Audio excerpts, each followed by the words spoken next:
New video shows the extensive damage from Hurricane Melissa in Jamaica's coastal town of Black River.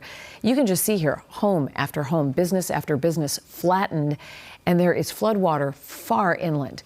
In Haiti, the storm caused a dam to break, destroying homes along the river there. Now, this is the spot where at least 20 people were killed and more people are still missing. And the last country to feel the effects of Melissa, Bermuda, took precautions as this storm approached, and that island will avoid a direct hit. President Trump mobilized the State Department to send help to all of the islands hit by that hurricane. In Jamaica, there's still about 500,000 people without power. CBS's Jason Allen shows us some of the spots which were hit the hardest. On the muddy streets of Montego Bay, a man takes a rest from cleaning up Hurricane Melissa's destruction. 2 days after the storm made landfall on the island, thousands are still without power and working to figure out next steps. I just want to get things come back to normal. Jamaica's prime minister says Melissa's winds tore the roofs off 90% of homes in the town of Black River, calling it ground zero. On this drive to Montego Bay, the trees keep grabbing our attention. The winds up here in the tops of the mountains just shredded all the leaves off of them. Even some of the palm trees are just a trunk now. Schools have been destroyed, homes and businesses turned into rubble. Still, the focus for many is on moving forward.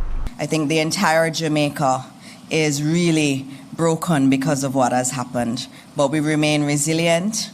We're working to get to those who need as much assistance as possible. Jamaica's international airports are resuming operations, allowing relief organizations like Global Empowerment Mission to fly in supplies. Immediate need is always going to be basic living necessities. That's why we have those family boxes. It has food for a week and water. You know, we have 10,000 tarps ordered, and there's probably 50,000 or more roofs that are damaged. Everybody's going to need a generator to be able to survive. Residents in eastern Cuba are also facing a massive recovery effort. And in Haiti, catastrophic flooding in one town is blamed for at least 20 deaths.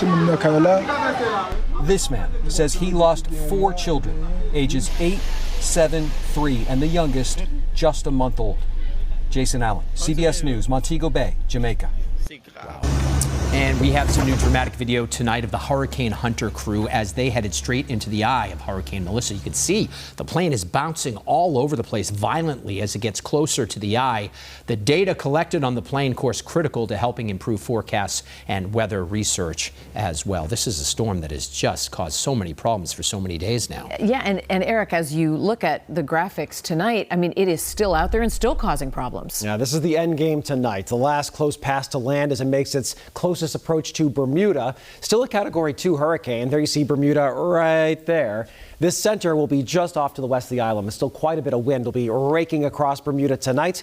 There you see around 10 to midnight. That's the closest pass. That's where we see some of those hurricane force winds blowing on by, and then it will be leaving quickly heading into tomorrow morning. And then it's out into the open Atlantic.